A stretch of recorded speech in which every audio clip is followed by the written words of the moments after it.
Assalamualaikum warahmatullahi wabarakatuh. Halo teman-teman semua, apa kabar? Semoga kita semua dalam keadaan sehat, dimudahkan rezeki, diberi kesehatan serta umur yang panjang. Amin. Oke, kali ini berjumpa lagi bersama saya di channel Jalan Kumuh. Namun sebelum lanjut, mari kita like dan subscribe channel ini agar kami selalu bersemangat memberikan informasi dan juga edukasi yang bermanfaat untuk Anda semuanya. Baiklah, kali ini saya akan membahas tentang seputar kopi stek atau kopi sambung. Bagi para petani kopi, kopi stek atau kopi sambung kalau di tempat saya sekarang itu sangat fenomenal.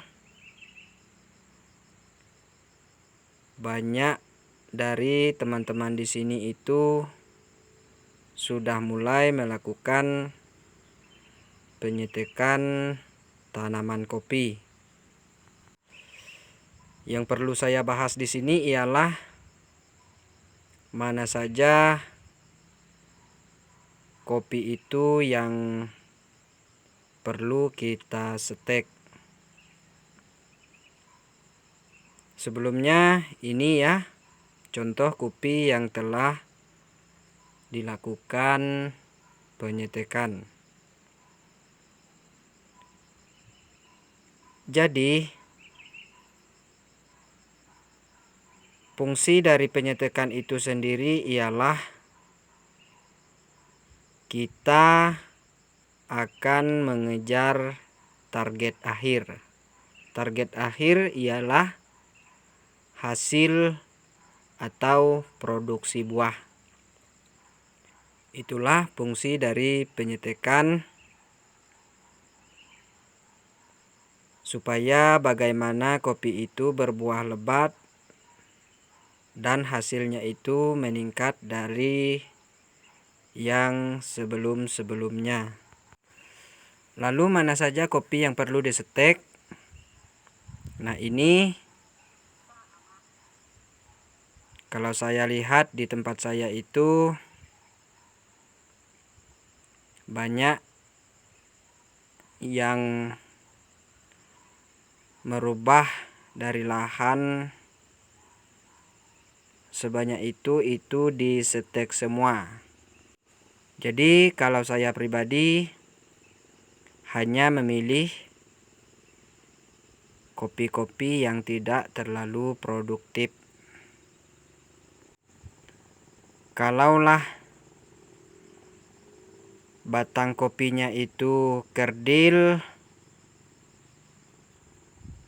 buahnya sedikit, pertumbuhannya tidak subur, atau bisa jadi kondisi tanahnya gersang, maka itu saya lakukan penyetekan guna agar mendapatkan hasil yang meningkat. Karena kalau kita melakukan penyetekan,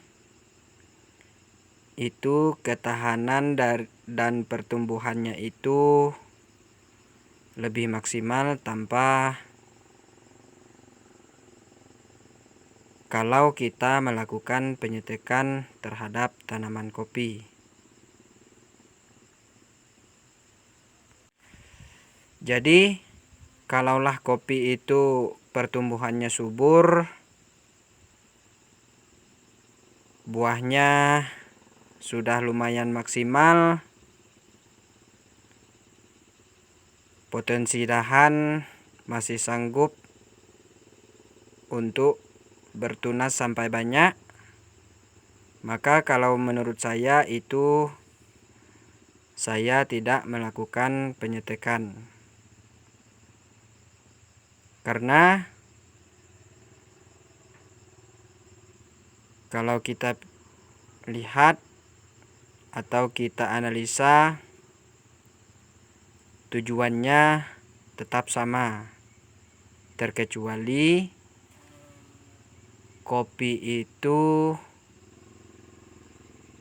buahnya sedikit atau ruasnya panjang. Bisa jadi buah dan dompolannya itu tidak terlalu rapat,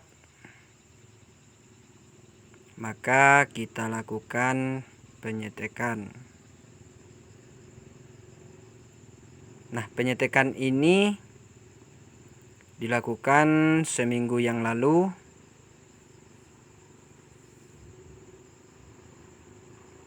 Jadi memang kondisi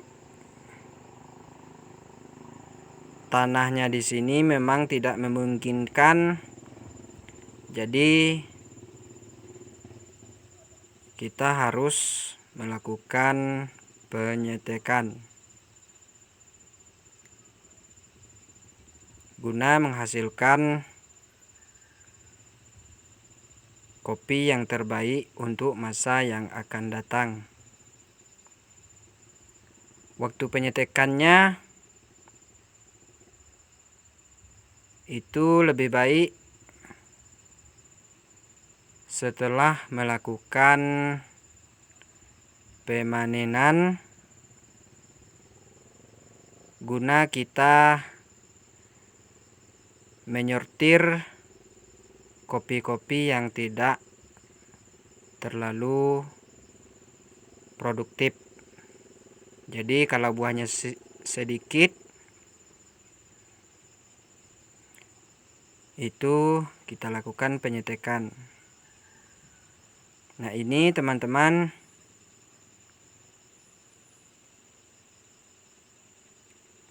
jadi inilah penyetekan. Banyak kendala. Pertama, kemasukan air. Yang kedua, kertasnya bolong, jadi kopi itu setekannya sulit untuk hidup.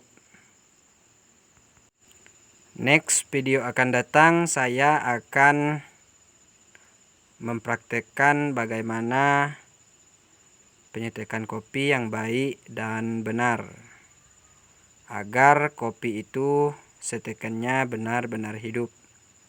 Oke, terus ikuti channel ini. Sampai jumpa.